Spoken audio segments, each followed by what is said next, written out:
talk about what's really going on in the services that are attending. And also, I would just like to give you a little recap over its talk time over the years.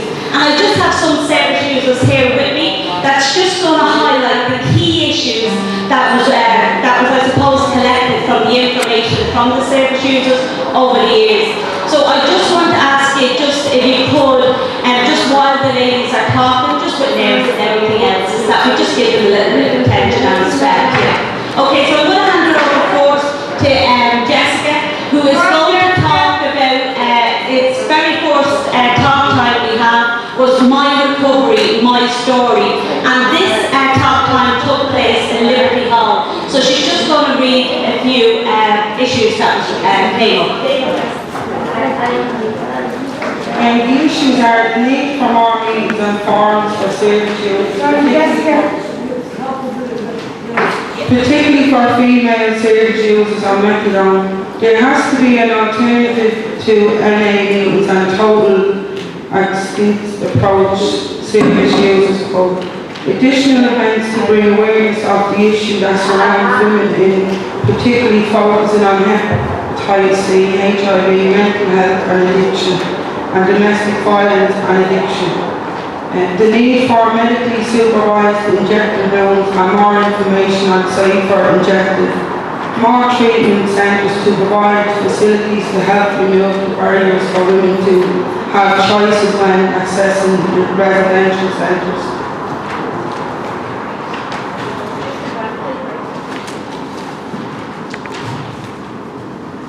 Stigma and the trust with relationships due to addiction. Women are afraid to admit a lot professionally that they need help because they will be labelled as a bad mother and it doesn't affect men, which doesn't affect men, sorry. Thank you, Jessica.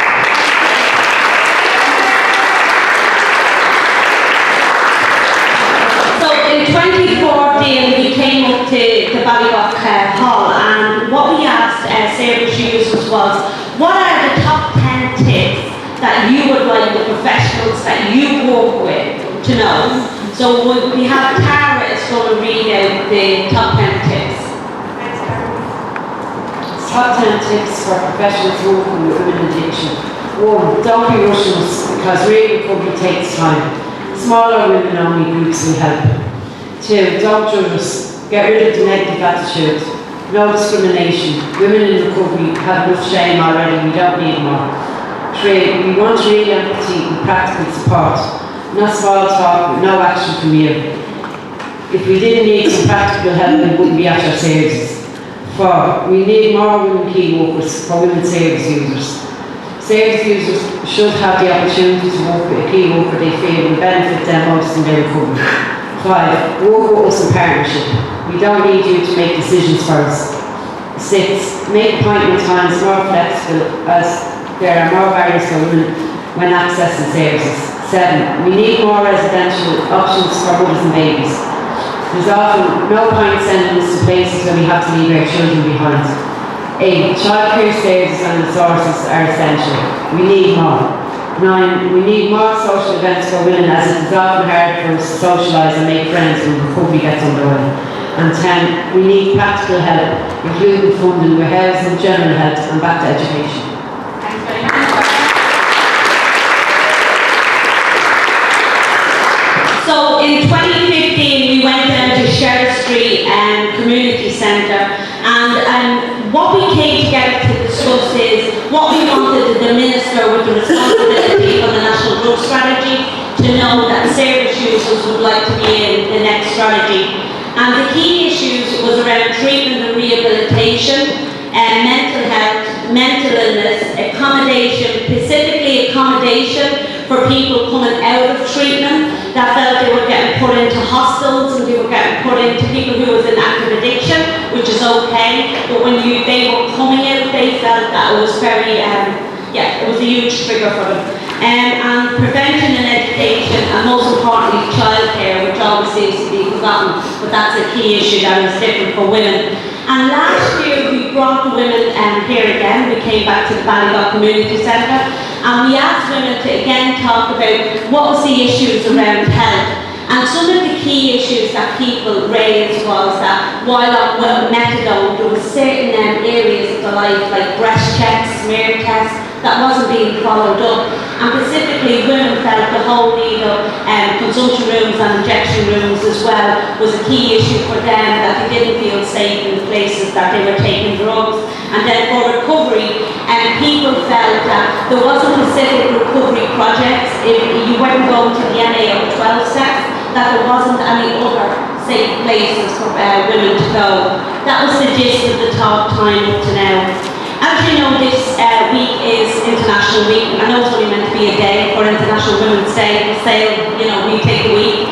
And the campaign theme is Be Bold for Change. And you know what, that's the step we're making this morning by being here, is we're being bold for change. And we want to talk about some key issues around urine analysis and supervised urine analysis, about choice of treatment and meaningful review. And I suppose the most important one is complaints procedures. How do we make them? Because people have been talking about, I won't get into the questionnaires, Helen, I'll leave that to you actually. I was going to give a bit of information, I won't. So on that note, I just want to welcome this year's Master of Ceremonies. The lady is sitting here beside me, you probably all know her. So who's Paula? I have a great little synopsis here, but I have to read it out because I think it's brilliant for our CV. Paula Carney is a service user from Sales. Paula is currently participating in an aftercare program for a number of years, and she's currently delivering the IC2 Hep C peer training and planning firm Star to a group of 10 men. Not a bother to her either, may I say.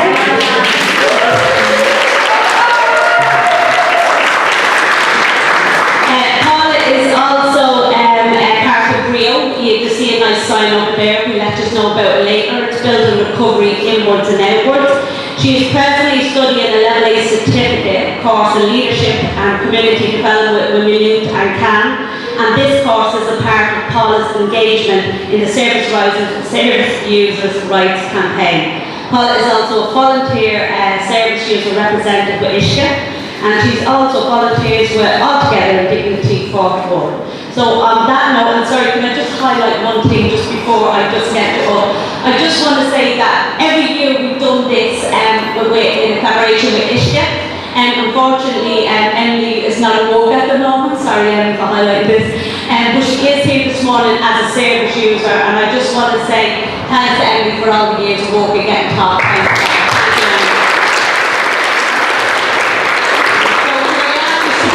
Paula and give her a big round of applause.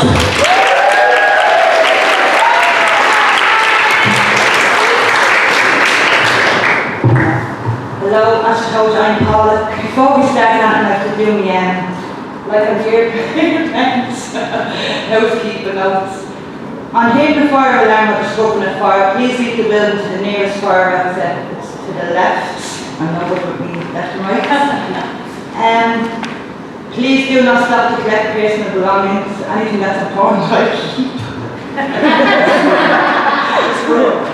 The toilets are located outside the store, it's the second door on your right.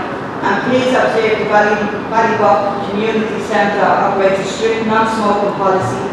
This includes no e-cigs and no vapors. Smoking is only permitted outside the main hall entrance.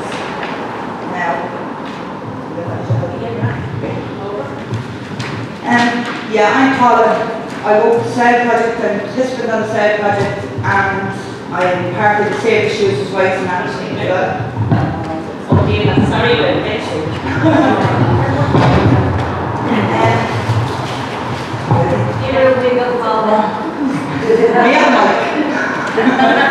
The Service Users' Rights Management people that came together just to advise the Service Users' Rights being violated.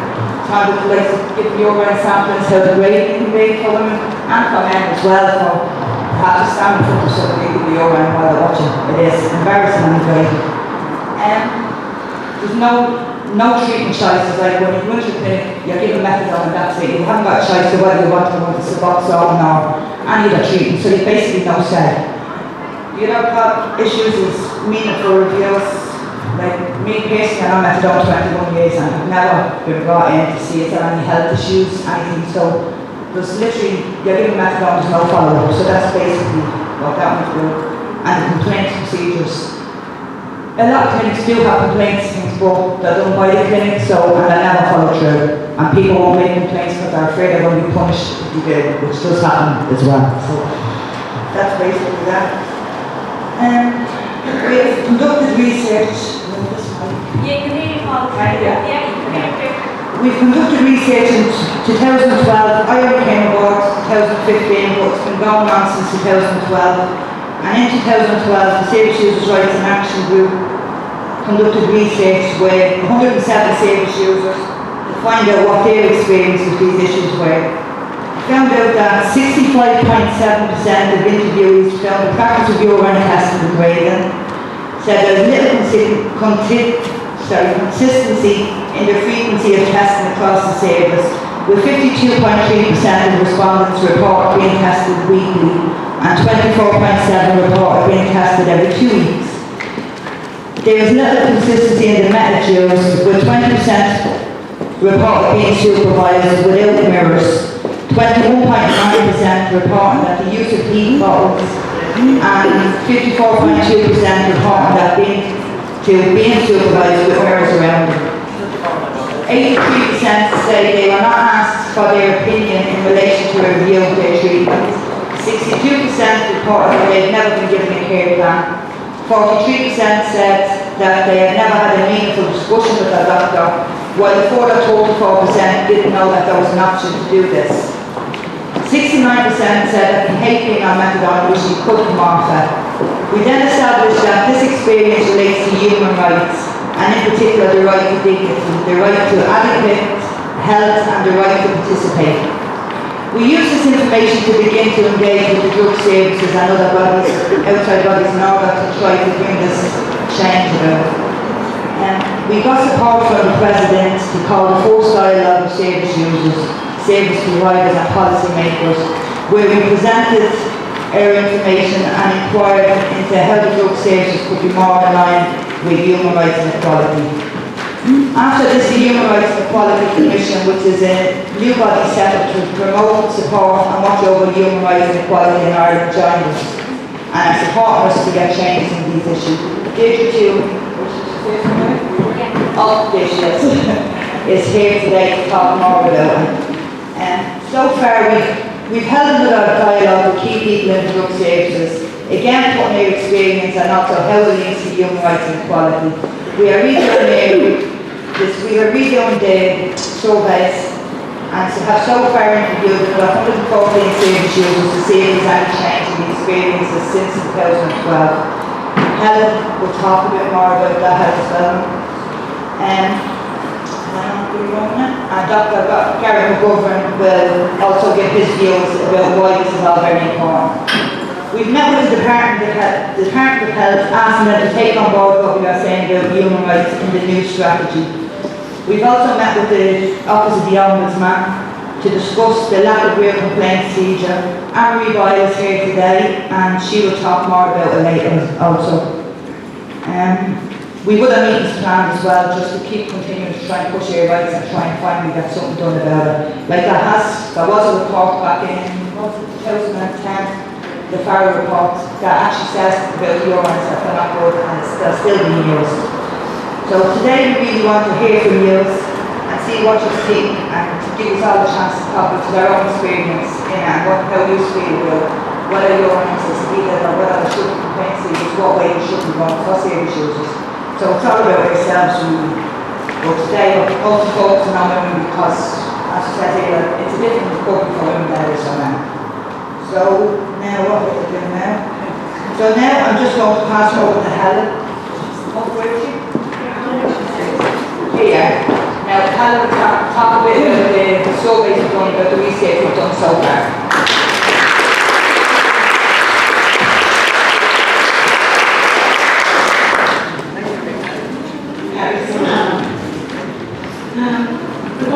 Paula talked about that, like the percentages and stuff, so I'm just going to get into it really quick and talk about 2016. So I'm just survey the research. Is there any more in here? Can you hear me now? I hate talking through this. I bet you can hear me now.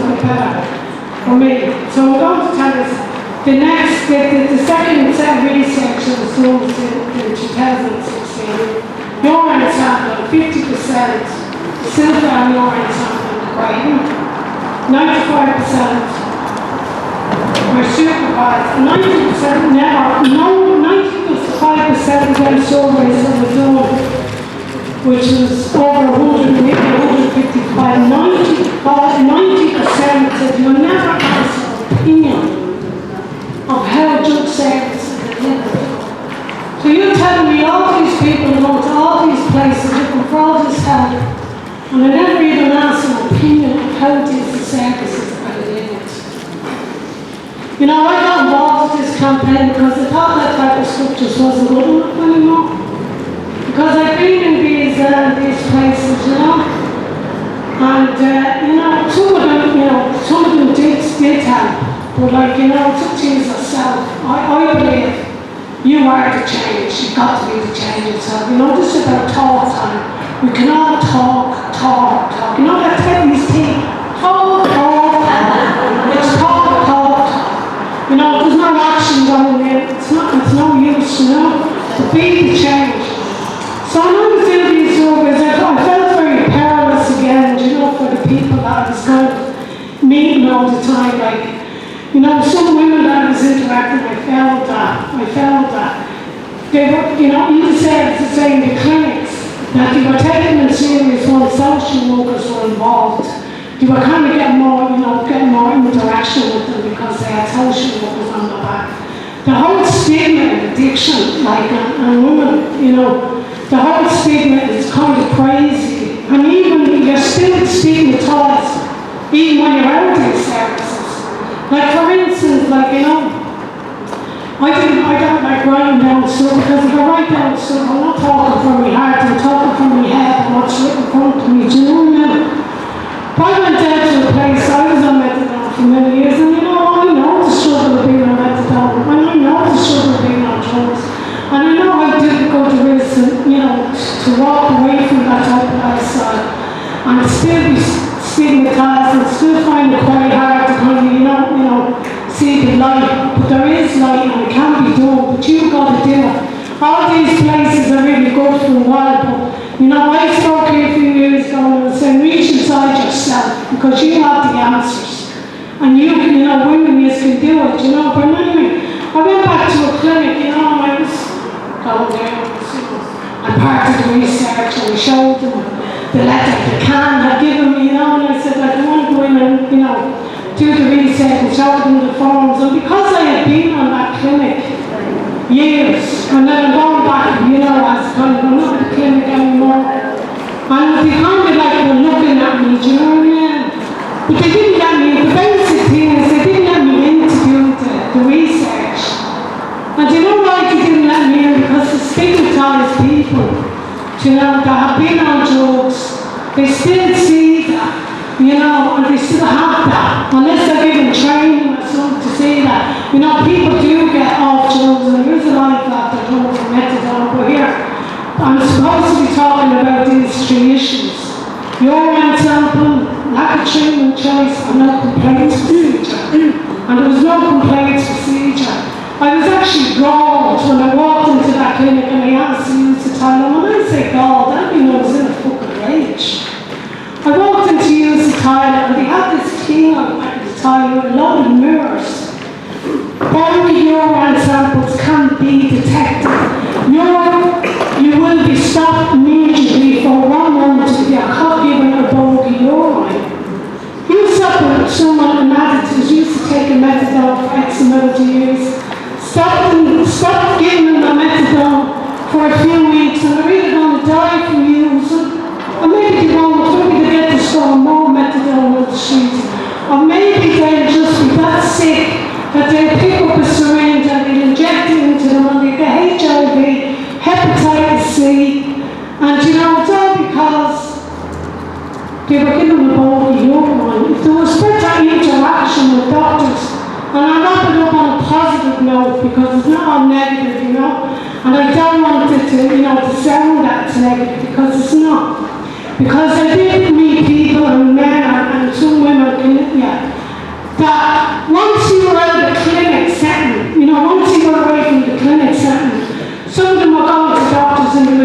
description, and be kind of feeling, yeah, this is okay, this is, we're doing all right. But you know what, of all the people I interviewed, about 5, maybe 4, maybe I'm giving that too much, maybe 3, said they want to stay at that, the rest didn't, and they didn't actually sleep. So, that's there's a lot of people that, have no choice. And that's why I felt doing with, that whole powerlessness and people not having a say. So, do you know what? I'm going to end it now because I feel like I've said enough. Thank you.